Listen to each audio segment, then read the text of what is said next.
Welcome to my channel learn English वे।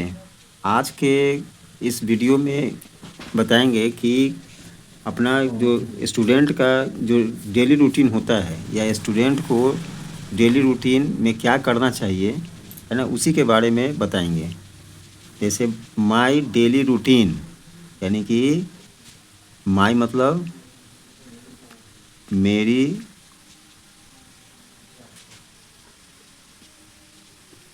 रोज की दिनचर्या, मेरे रोज़ की दिनचर्या यानी कि रूटीन मतलब दिनचर्या होता है, डेली मतलब रोज़। रोज़ दिन हम लोग क्या करते हैं, सुबह से उठ करके शाम तक, रात तक, सोने तक क्या करते हैं, उसी के बारे में बताएंगे। जैसे every day I wake up early in the morning. Every day means प्रतिदिन या प्रतिदिन। एवरी डे मीन्स प्रतिदिन, आई मीन्स मैं, प्रतिदिन मैं, वेकअप मीन्स होता है जागना, और अर्ली मीन्स सुबह, सवेरे या जल्दी। इसको हम जल्दी भी कहते हैं। अर्ली मीन्स जल्दी या सवेरे। इन द मॉर्निंग यानी कि इन मतलब में, और मॉर्निंग मीन्स सुबह, यानी कि प्रतिदिन मैं सुबह में जल्दी जागता हूँ। जैसे every day I wake up early in the morning. इसको हम ऐसे ही बोलेंगे कि प्रतिदिन, हिंदी में कहेंगे कि प्रतिदिन मैं सुबह में जल्दी जागता हूँ, या इंग्लिश में कहेंगे कि every day I wake up early in the morning. Next है ब्रश माई टीथ। सुबह में उठ करके क्या करते हैं, ब्रश करते हैं। ब्रश करना मतलब ब्रश करना, ब्रश है ना, इसको हम लोग ब्रूस भी बोलते हैं। ब्रश किसको करेंगे, अपने दांतों को करेंगे। किसको करेंगे, अपने दांत को। ब्रश माई टीथ, और ब्रश माई टीथ के बाद क्या करेंगे, and take a bath means स्नान करना। टेक ए बाथ मतलब होता है स्नान करना। जैसे every day I wake up early in the morning. प्रतिदिन मैं सुबह में सवेरे जागता हूँ। ब्रश माई टीथ अपने दांतों को साफ करता हूँ। एंड टेक ए बाथ और स्नान करता हूँ। आफ्टर गेटिंग, आफ्टर मतलब बाद में, आफ्टर गेटिंग रेडी यानी कि तैयार, स्नान करने के बाद क्या कहेंगे कि तैयार होने के बाद, ये यहाँ से लेकर के यहाँ से after getting ready, ready means होता है तैयार, है ना, लेकिन हमने लिखा यहाँ पर कि तैयार होने के बाद आई ईट ए हेल्दी ब्रेकफास्ट, मतलब कि मैं हेल्दी ब्रेकफास्ट यूज करता हूँ, खाता हूँ। आई मतलब मैं, ईट मीन्स खाता हूँ, है ना, खाता हूँ। ये हेल्दी ब्रेकफास्ट यानी कि हेल्दी मतलब होता है कि सुबह में जो नाश्ता करते हैं ना, तो ऐसा नाश्ता जो पौष्टिक होता है, पौष्टिक नाश्ता करता हूँ। सभी बच्चे करते हैं, पौष्टिक नाश्ता ही करते हैं सुबह में। एंड गो टू स्कूल, और स्कूल जाते हैं। नाश्ता करके क्या करते हैं, स्कूल जाते हैं। तो क्या करते हैं, नहाने के बाद आफ्टर गेटिंग रेडी यानी कि तैयार होने के बाद आई ईट ए हेल्दी ब्रेकफास्ट, मैं हेल्दी ब्रेकफास्ट लेता हूँ, पौष्टिक नाश्ता लेता हूँ, और स्कूल जाता हूँ या स्कूल जाते हैं, स्कूल जाता हूँ कर दूँ। आई देन है, आई स्कूल में जाके क्या करते हैं, ये आई लर्न, लर्न मतलब होता है सीखते हैं, लर्न मीन्स सीखते हैं, है ना। आई मीन्स तो मैं होता है, तो I learn new things, new things मतलब नई नई चीज़ें, नई चीज़ें स्कूल में जाते हैं तो नई नई चीज़ें सीखते हैं। न्यू मीन्स नया होता है, न्यू मीन्स नई, हम एक ही जगह लिख दिए हैं। न्यू थिंग्स यानी कि नई चीज़ें सीखते हैं। और प्ले विथ माई फ्रेंड्स, और अपने अपने दोस्तों के साथ, अपने दोस्तों के साथ खेलते हैं। अपने दोस्तों के साथ क्या करते हैं? खेलते हैं। खेलने से क्या होता है कि बच्चे के जब जो बॉडी होता है ना, वो ग्रोथ करता है या माइंड भी फ्रेश रहता है अपने दोस्तों के साथ खेलने के बाद। And come back home in the afternoon, और कम बैक मतलब लौटते हैं, लौटते, है ना, लौटते हैं। कहाँ लौटते हैं? अपने घर को। होम मीन्स घर। कब लौटते हैं? तो इन द आफ्टरनून, दोपहर में। सुबह में स्कूल जाते हैं, वहाँ पर क्या करते हैं? हम लोग सीखते हैं नई नई चीज़ों को और अपने दोस्तों के साथ खेलते हैं। And come back home in the afternoon, और दोपहर में अपने घर लौट जाते हैं। घर लौट करके देन, देन मीन्स तब क्या करते हैं? आई ईट लंच, मतलब कि मैं क्या करता हूँ? तो लंच लेता हूँ। दिन के भोजन को लंच कहा जाता है। मैं दोपहर का भोजन, दोपहर का भोजन लेता हूँ। जैसे अब इतना नहीं बोलते हैं हम लोग, केवल कहते हैं।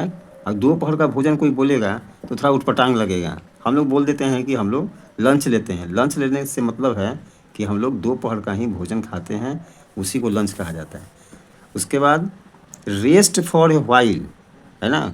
फॉर ए वाइल एक फ्रेज़ है, फॉर ए वाइल फ्रेज़ है जिसका मतलब होता है थोड़े समय के लिए, थोड़े समय के लिए। थोड़े समय के लिए क्या करता हूँ? रेस्ट करता हूँ, मतलब आराम करता हूँ। थोड़े समय के लिए क्या करता हूँ? रेस्ट करता हूँ। डू माई होमवर्क, यानी कि डू माई होमवर्क मतलब क्या? डू मतलब बनाना, माई होमवर्क मतलब अपना होमवर्क बनाता हूँ, जो HW स्कूल में मिलता है ना, गृह कार्य जिसको बोलते हैं। और अपना गृह कार्य हिंदी में बोलते हैं गृह कार्य, गृह कार्य करता हूँ। जो स्कूल में मिलता है उसी के गृह कार्य करता हूँ। हिंदी के जो टीचर जो पढ़ाते हैं वह होमवर्क नहीं लिख करके वो लोग लिखते हैं गृह कार्य। ये होमवर्क को ही कहते हैं गृह कार्य, और इसको शॉर्ट में बोलते हैं हम लोग HW, बोलते हैं ना कि HW मिला है ना, या CW किए हैं क्लास में। तो जो घर पर काम करने के लिए मिला उसको होमवर्क या HW कहा जाता है, हिंदी में उसे गृह कार्य कहते हैं। तो क्या करते हैं? और आराम करने के बाद थोड़े समय के लिए आराम करते हैं और अपना गृह कार्य करते हैं। In the evening, in the evening मतलब शाम में, शाम में क्या करते हैं?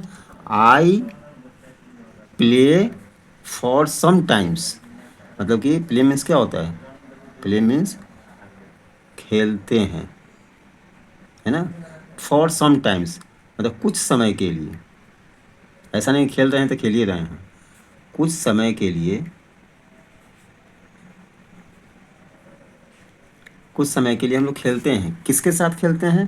तो हेल्प माई पेरेंट्स, यानी कि अपने अपने पेरेंट्स के साथ, है ना। पेरेंट्स मतलब कहते हैं माता पिता के साथ, माता पिता। पेरेंट्स मीन्स क्या होता है? अपने माता पिता की मदद से, हेल्प हो जाएगा मदद, अपने माता पिता के मदद से, है ना, क्या करते हैं? कुछ समय के लिए खेलते हैं। एंड, और, एंड मीन्स और, watch a little TV। Watch means होता है देखना, क्या? TV देखना। तो थोड़ा सा TV देखते हैं, ज़्यादा नहीं। क्या करते हैं? थोड़े समय के लिए, थोड़े समय के लिए, है ना, टीवी देखना, थोड़े समय के लिए टीवी देखना, उसी को कहा जाता है कि वॉच ए लिटिल टीवी। हो गया, टीवी देख लिए। अब इसके बाद जो है सो क्या करेंगे, आफ्टर डिनर। आफ्टर डिनर मतलब रात रात के भोजन, रात के भोजन को ही हम लोग डिनर कहते हैं, यानी कि रात के भोजन के बाद, रात के भोजन के बाद क्या करते हैं, I brush my teeth again. मतलब कि आई ब्रश, एक ब्रश तो ऊपर था जो यहाँ पर हम लोग बताए थे कि ब्रश माई टीथ, सुबह उठेंगे तो ब्रश करेंगे, लेकिन फिर रात में जो हम यहाँ पर कि टीथ अगेन, यानी कि फिर से रात में डिनर करने के बाद रात में मैं ब्रश करता हूँ, मैं दोबारा, है ना, दोबारा अपने दांतों को, है ना, साफ करता हूँ। बस ब्रश करना मतलब होता है साफ करना, साफ करता हूँ। हो गया। दोबारा का मतलब होता है यही अगेन, ये जो अगेन लिखा हुआ है ना, इसी को कहते हैं दोबारा, या इसको हम कहते हैं फिर से। दोबारा मतलब फिर से हम क्या करते हैं, अपने दांतों को साफ करते हैं, यानी कि इसको कहेंगे कि I brush my teeth again. रात को भी खाने के बाद दांत साफ करना चाहिए, है ना, जिससे दांत स्वस्थ रहें। उसके बाद क्या करेंगे, listen to a bedtime story, है ना। लिसन मीन्स होता है सुनना, लिसन मीन्स सुनना, listen to a bedtime story, यानी कि बेड टाइम मतलब होता है सोने का समय। तो सोने के समय में जो स्टोरी मीन्स होता है कहानी, सोने के समय में जो कहानी, है ना, सुन करके, है ना, हम लोग सो जाते हैं। And go to sleep, go to sleep मतलब सो जाना, और सो जाने फिर मॉर्निंग में हम उठेंगे, है ना। फिर यही जितना जो डेली रूटीन है, पर डे का यही रूटीन है, कर लो, है ना। इसको बार बार पढ़ो तब जाके याद होगा, और इसको इंग्लिश में ही बोलने का ही सीखो। रात में कहानी सुनने के बाद, बेड टाइम स्टोरी होता है, ये कहानी सुनने के बाद हम लोग सो जाते हैं। गो टू स्लीप का मतलब होता है सो जाना, रात को सोने के लिए हम लोग, है ना, गो टू स्लीप कहते हैं। और यही हमारा रूटीन है, पर डे का रूटीन। रोज़ दिन जो है सो इसको पर डे पढ़ना है ना। पढ़ने से भी याद होता है ना। जितना भी इसमें इंग्लिश का वर्ड सब लिखा हुआ है ना, इंग्लिश का वर्ड जो है सो ब्लू में इंग्लिश लिखा हुआ है, हिंदी को हमने, है ना, लिख दिया है बीच बीच में, है ना। इसको ये नहीं है कि इसी से मतलब इसका सेंटेंस लिखा हुआ है, इस समझने के लिए हम बीच बीच में सबको लिख दिए हैं, लेकिन अपने मन से बना करके ही, है ना, इसे हिंदी में पढ़ेंगे, और इसको बार बार पढ़ेंगे, बार बार पढ़ने से ही याद होगा। मेरे चैनल को सब्सक्राइब कर दो कि वीडियो जो है सो बार बार इसी तरह का इंटरेस्टिंग वीडियो मिलते रहें।